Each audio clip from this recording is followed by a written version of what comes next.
বন্ধুরা সবাই মিলে আড্ডা দিচ্ছে এবং নিজের বউকে তার ফ্রেন্ড জড়িয়ে ধরে আদর করছে, আর এটা দেখে সে মনে মনে রাগ হচ্ছে। আচ্ছা অনেক হলো, চলো এবার বাসায় চলো। আচ্ছা ঠিক আছে, আজকে সবাই চলে যায়। আবারও সে হাক করছে, কিন্তু সে অন্য কোথাও ধরে। এটা দেখে স্বামী খুব মাইন্ড করছে। আচ্ছা তোমার ওই বন্ধু কেমন? হ্যাঁ ভালো।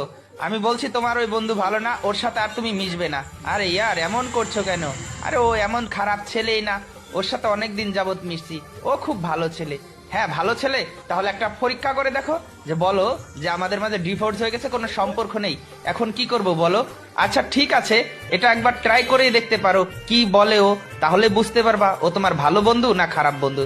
তখন সাথে সাথে কল দিল, শোন আমাদের না এখন ব্রেকআপ হয়ে গেছে, আমাদের খুব ঝামেলা চলতেছে, আমি ওর সংসার করব না, ওর সাথে থাকবো না। ওরে ইয়ার, তাহলে তো দারুণ হয়েছে বল। আর তাহলে এই কর, ফটাফট সবকিছু গোছায় আমাদের ফ্ল্যাটে চলে আয়। হ্যাঁ আমি একা আছি এখানে, কোনো প্রবলেম হবে না। হ্যাঁ কি হলো, শুনতে পাচ্ছ তো ওর ভাষা? ভাষা শুনতে পাচ্ছ? তোমার ভালো বন্ধু যখনই শুনতে পারলো ব্রেকআপ হয়ে গেছে, ডিভোর্স হয়ে গেছে, তখনই তোমাকে ফ্ল্যাটে যেতে বললো। কত সুন্দর ভালো বন্ধু, তাই না? যে ভালো বন্ধু হয় সে কখনো খারাপ ভাবে স্পর্শ করে না। ভিডিওটা ভালো লাগলে শেয়ার করে দিবেন।